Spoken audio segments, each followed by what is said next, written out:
YouTube চেনেললৈ সকলোকে স্বাগতম জনাইছোঁ আৰু মই আজি আপোনালোকৰ মাজলৈ এটি সুন্দৰ নাৰিকল লাড়ু ৰেচিপি লৈ আহিছোঁ। নাৰিকল লাড়ু বনাবৰ বাবে মই 3টা নাৰিকল ধুনীয়াকৈ মিক্সিত এইদৰে পিচি লৈছোঁ আৰু ইয়াতে মই কমলা বাকলি দি এইদৰে ৰাখি দিছোঁ।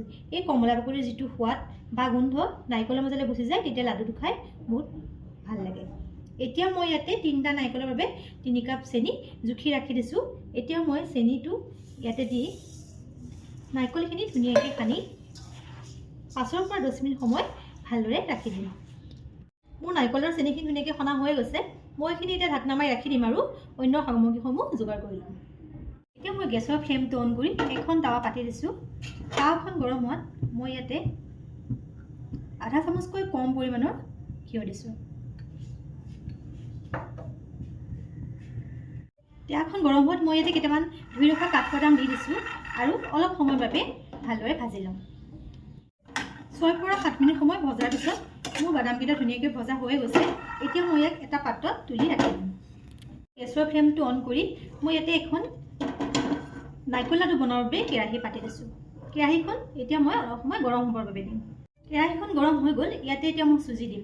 মই 3টা নাৰিকল লৈছিলোঁ, তাৰ বাবে মই 3 কাপ চেনি দিছিলোঁ। এতিয়া 3টা নাৰিকলৰ বাবে মই সেই একে কাপৰে 1.5 কাপ চুজি ব্যৱহাৰ কৰিম।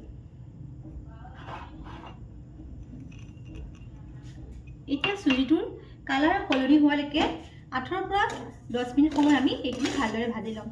মোৰ চুজিৰ কালাৰটো অকণমান ৰঙচুৱা পৰাই হয়, গোল্ডেন কেশৰী চুজি, গতিকে কালাৰটো অকণ এই ধৰণৰ হয়। হ'লেও 8 পৰা 10 মিনিট সময় ইয়াৰ এটা ধুনীয়া সুগন্ধ অহালৈকে আমি ভাজি ল'ব লাগিব। এতিয়া গেছৰ ফ্লেমটো মিডিয়াম কৰি ৰাখি এইখিনি মই সঘনাই লৰাই ভাজি থাকিম, যাতে ইয়াৰ পৰা এটা ধুনীয়া সুগন্ধ ওলাই আহে।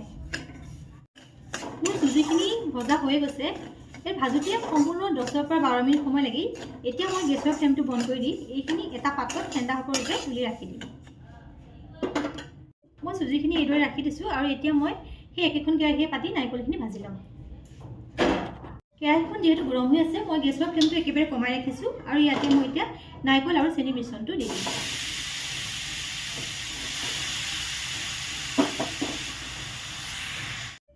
এতিয়া গেছটো কমাই মই সঘনাই এইখিনি ভাজি থাকিব লাগিব। চেনিটো যিহেতু সানি ৰাখিছিলোঁ, গতিকে চেনিয়ে সোনকালেই পানী এৰিবলৈ আৰম্ভ কৰিছে আৰু তেতিয়া ভাজাটো অকণমান সোনকালেকৈ হৈ যায়। এতিয়া গেছটো কমাই ৰাখি সঘনে অকণো ৰেষ্ট নোহোৱাকৈ এইদৰে নাৰিকলখিনি ভাজি থাকিব লাগিব।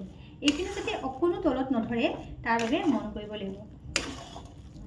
এতিয়া মই নাৰিকলখিনি ভাজোঁতে কমলা বাকলিকেইটাও ভাজি আছোঁ। পিছত যেতিয়া মই লাডুৰ বাবে প্ৰস্তুত কৰিম তেতিয়া মই কমলা বাকলিকেইটা পেলাই দিম। এইদৰে মই 15 পৰা 20 মিনিট সময় ভালদৰে ভাজি ল'ম, যেতিয়ালৈকে চেনিটোৱে সম্পূৰ্ণ পানী এৰি নিদিয়ে আৰু নাৰিকলটো ভজা নাযায় আৰু আঠা আঠা ভাৱ এটা যেতিয়ালৈকে নাহে।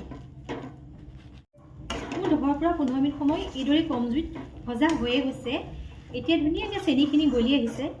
এতিয়া এইখিনি আকৌ 10 পৰা 15 মিনিট সময় ভাজিব লাগিব, যেতিয়ালৈকে আঠা আঠা ভাৱ এটা নাহে।